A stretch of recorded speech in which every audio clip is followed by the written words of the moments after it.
Blessed day of the Lord, everyone.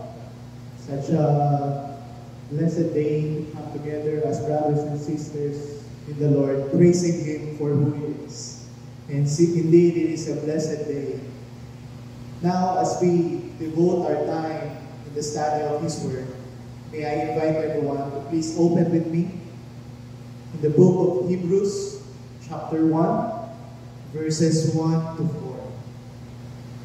Again, if you have your Bibles with you, may you open with me the book of Hebrews, chapter 1, verses 1 to 4.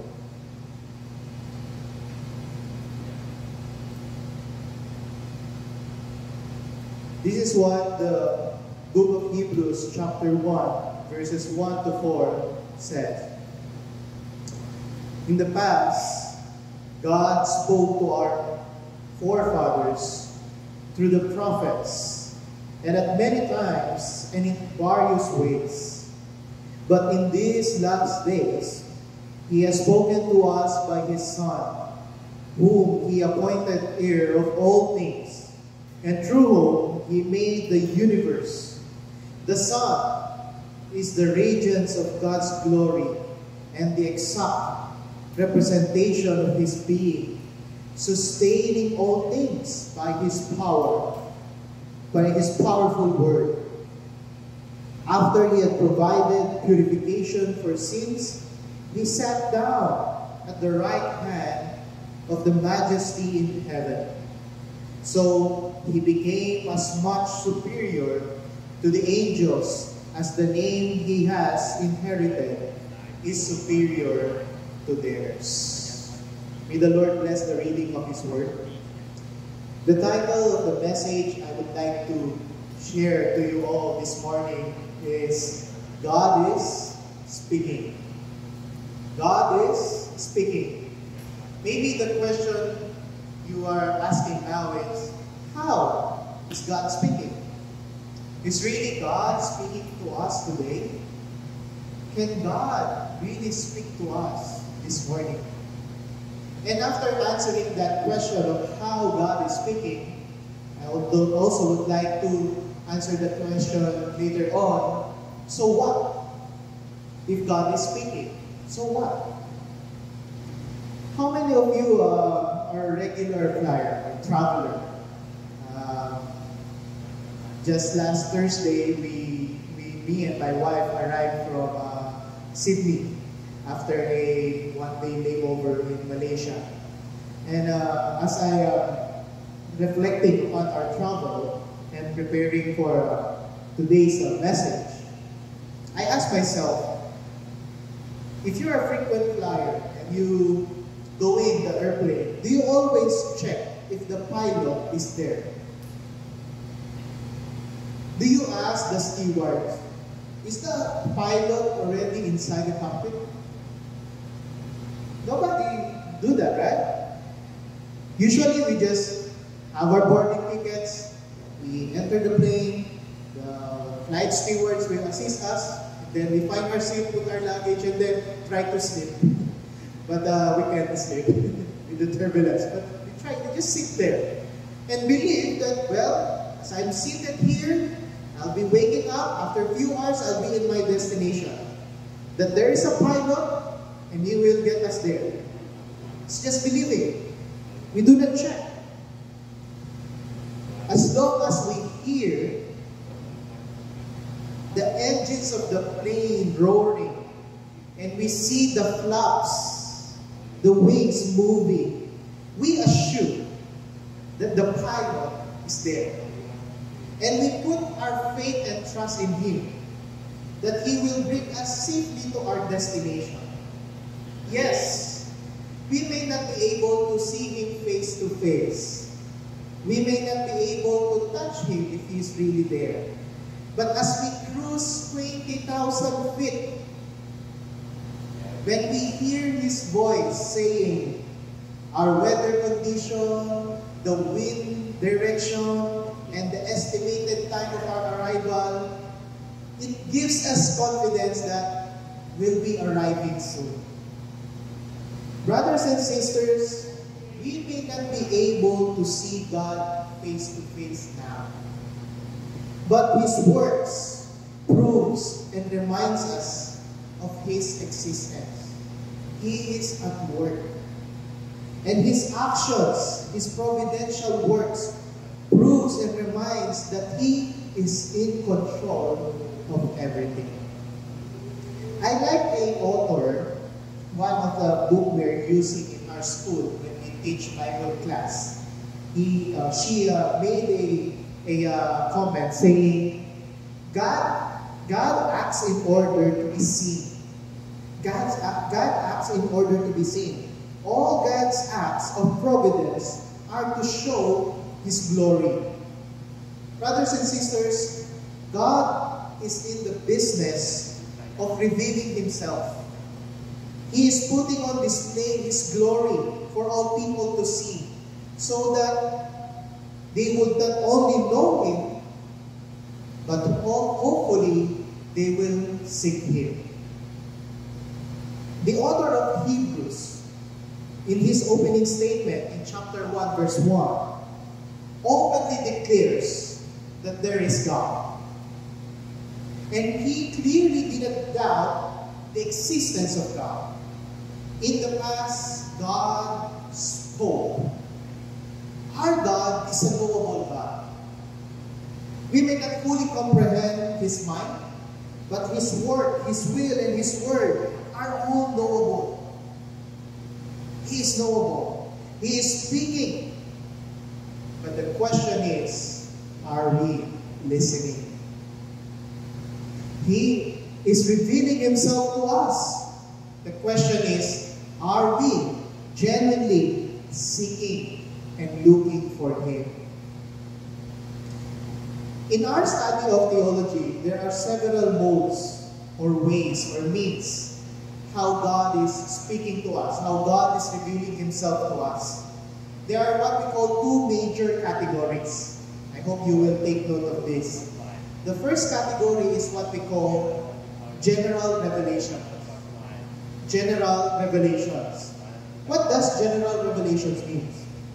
Meaning, and this is what we believe, God's communication, revelation of Himself to all people at all times and in all places.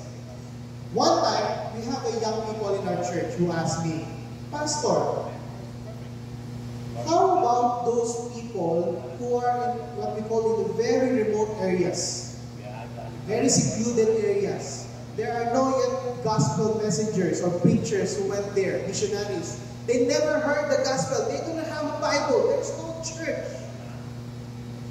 Can they still hear the Lord? Can they still know the Lord? Are they accepted? Are they accepted? Because they're living in a very remote areas. Even here in the Philippines, if you go far north, there are still remote places, areas in the jungles, in the mountains. And there are still islands in the Pacific, in the Indian Sea, that we still consider as untouched. Are they excused from knowing the Lord? The author of Romans, Apostle Paul, verses 1 to 20 of the book of Romans, said, For since the creation of the world, listen to this, in Romans chapter 1 verse 20, God's invisible qualities, His eternal power and divine nature have been clearly seen, being understood from what has been made, so that people are without excuse. I told our young people, God is not KJ. You know KJ Killjoy. Oh, you look for me. God is not hard to get. Oh, God is hiding in the clouds somewhere. God is in the business of revealing Himself, and He is sovereign in revealing Himself, that no one is excused, because we believe God showed Himself. He is speaking to all people in many ways and in various ways. And His creation declares His glory. That is why in every tribe, if you'll be visiting tribal places, tribal groups, you will notice each tribe have a concept of a divine being. Every tribe, even here in our country, even in other countries and places, each tribe, they have their own concept of a divine being. They believe there is someone up there who created us. And they are seeking Him. And our job as people who claim to know Christ is to preach it to them. Who is that God that they should worship? That is why under general revelation, we believe that there are at least three modes. First is the creation. When we see creation, we see the designer, that there is someone who created this, and there is a mind behind all of these things. And we also believe, according to Scripture, that God is speaking through our conscience, that He is speaking through our hearts. And also, God is revealing Himself through human history. Through human history. So through creation, through conscience, through human history, we could see the general revelation of God. General revelation gives all the idea that God exists. What? General revelation does not give full information about who God is. So general revelation, you got the idea. But who He is? What does He do? That is why, aside from the general revelation, we have what we call the special revelation. So we have the general revelation.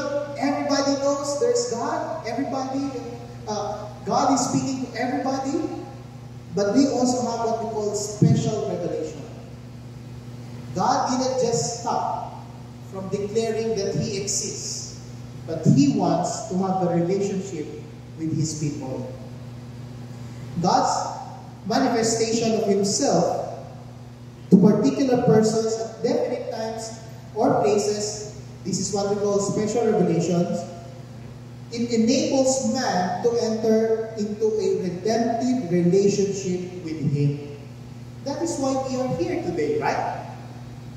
Because we know there is this God and we want to know Him more, right? Amen? We declared earlier that our God is 3 in 1. That we have a triune God. Where did we get that?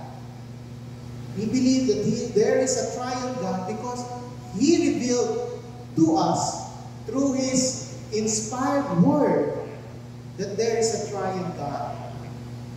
That there is these divine works of God. That there are these divine words of God. Divine works meaning God is making miracles. God is intervening in human history. We could see this in the Old Testament and in the New Testament, wherein God is making miracles, showing His power before His people. Then we have the divine words, wherein the prophets, God is speaking through His prophets. And then the prophets share it to His people. But aside from these divine words of miracles and the divine words through His messengers, He gave to us the incarnate Word. The incarnate Word. Who is that incarnate Word? That is our Lord Jesus, the Word who became flesh and made His dwelling among us. That is what we can read in John chapter 1 verse 1. For sure we are all familiar with this. In the beginning was the Word, and the Word was with God, and the Word was God. He was in the beginning with God. All things were made through Him, and without Him was not anything made that was made. And then in verse 14, the Word became flesh and dwelt among us. And we have seen His glory. Glory as the one and only Son from the Father, full of grace and truth. And those things that the incarnate Word accomplished, our Lord Jesus accomplished, was put in record, which is what we have, the inspired Word of God, the Bible. So you see how special revelation is. It's really indeed special. We can see the divine works, the divine Word of God. He gave us His Son, the incarnate Word. And what we have now today is the inspired Word, the Bible. You know, what makes me excited and in awe? Each time I open the Bible, each time I come to the worship service, is knowing that God is speaking. God is speaking to us today. And I have to listen. Because this is God's way of revealing Himself to us. This is God's way of having an intimate relationship with me. Now, why do we need God's revelation? So what? Why do we need God to reveal Himself to us?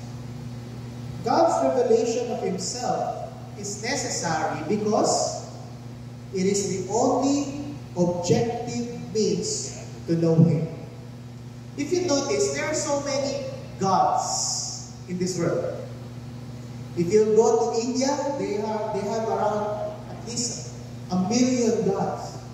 Oh, you put a red stone in the middle of the road, they worship that. Even the countdown, they worship it. Remember during COVID, they believe that the countdown, the smelly one, if you rub it to your body, the COVID will be away. And you will not receive COVID. Because they believe that cows are divine. So they believe that the cow is worth to be worshipped. Do we worship a cow? No. Who do we worship? God. Who is God? God is the one, the triune God, revealed according to His Word. Meaning, the things we believe in our church today is not from a human invention. It's not a human invention.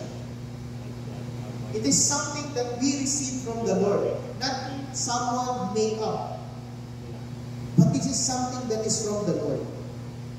That is why we believe that it is important to understand how the Lord is revealing Himself to us because of two things. We have to realize that we are all finite and that we are all fallen. Finite meaning that we are full of limitations as human beings. And that is why we rely to what God's revealing to us. And also that we are fallen. And there's always this tendency to rebel against God. And that is why we need more and more of His grace and revelation to us. According to one author, Bruce Milne, our need of revelation is immeasurably increased by our sinfulness. Sin renders us spiritually blind and ignorant of God. But thanks be to Him that despite of our ignorance and rebelliousness, He continued to reveal Himself to us. Brothers and sisters, again, Christianity is not a human invention. Our faith and our beliefs are all based on the revelation of God. That is why our faith is not blind. Our faith is not blind. Now, I hope as we continue to study Hebrews chapter 1, that is only an introduction. How the Lord revealed Himself.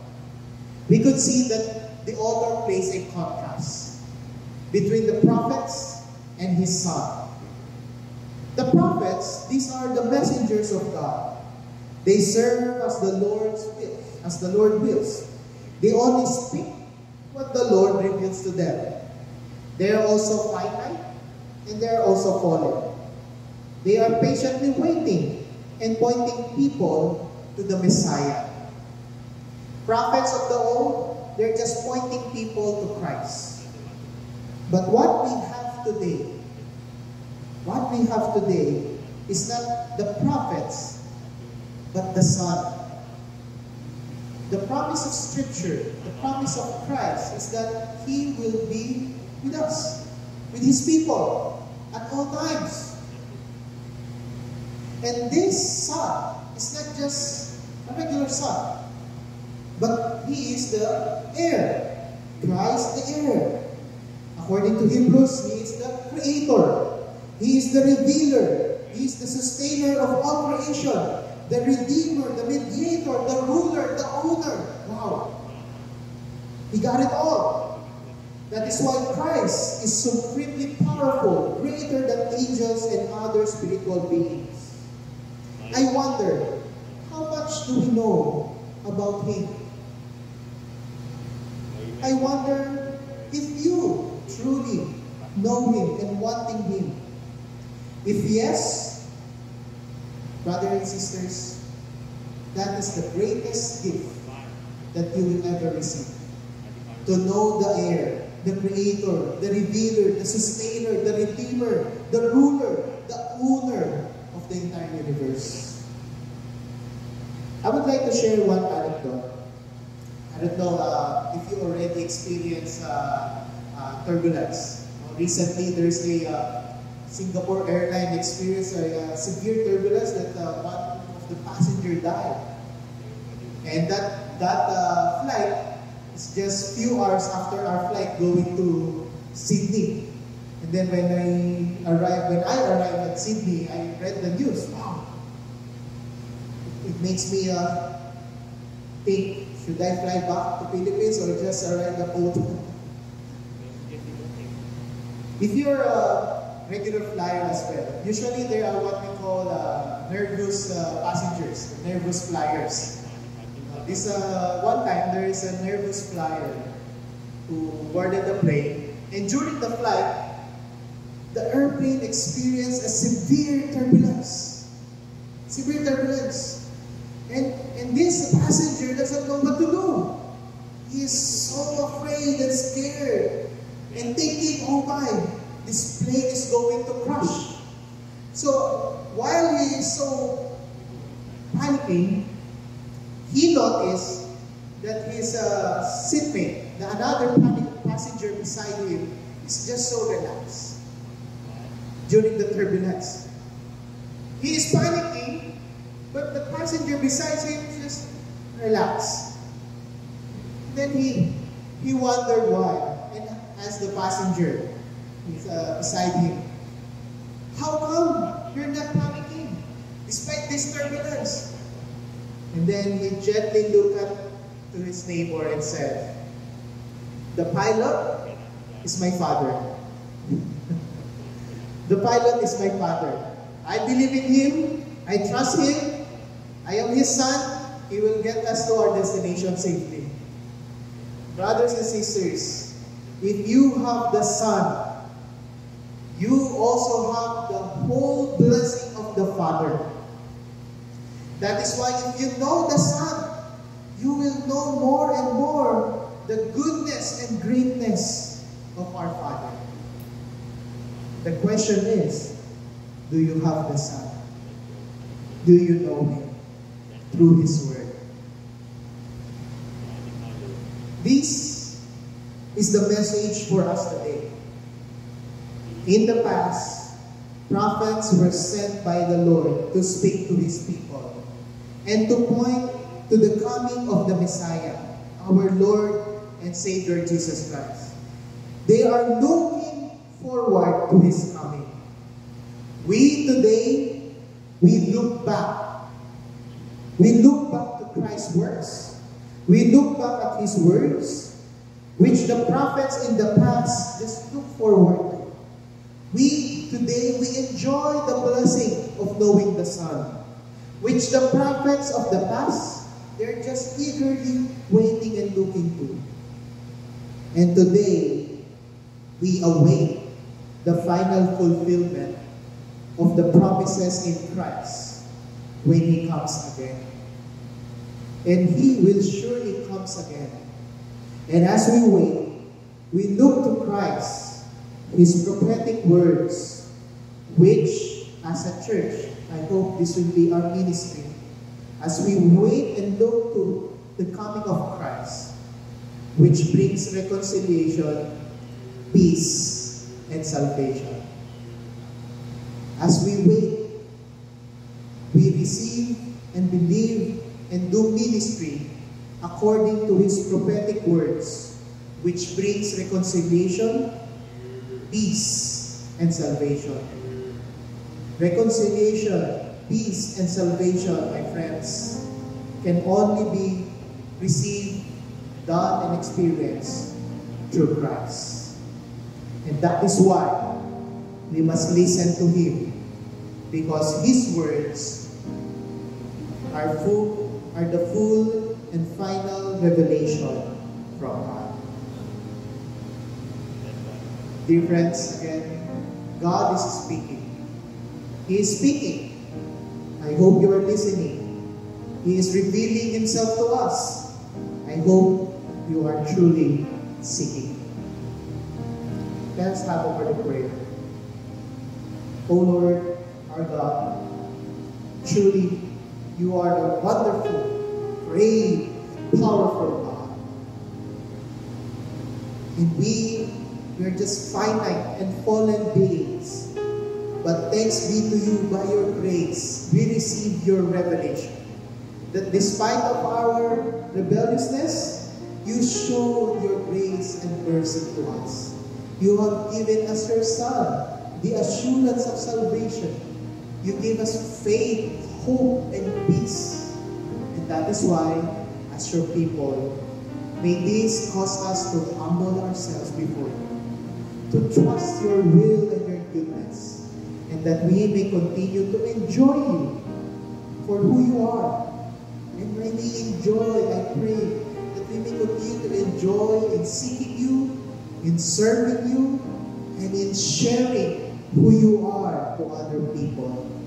Dear Lord, may you bless our dear brethren, our brothers and sisters here. Here are your people. Speak to them, touch them, transform them, empower them, equip them, O Lord, that you may set them full of grace, mercy, that they, in their lives, bring glory and honor to your name. In Christ's name we pray. Amen.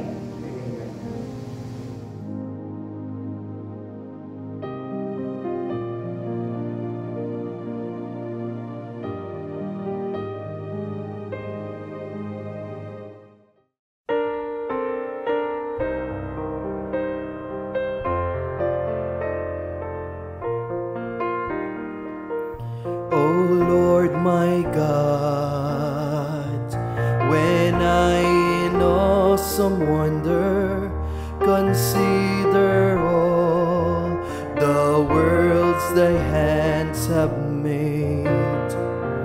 I see the stars, I hear the rolling thunder, thy power throughout the universe displayed.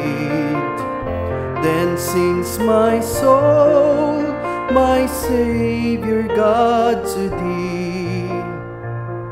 How great thou art, how great thou art. Then sings my soul, my Savior God, to thee.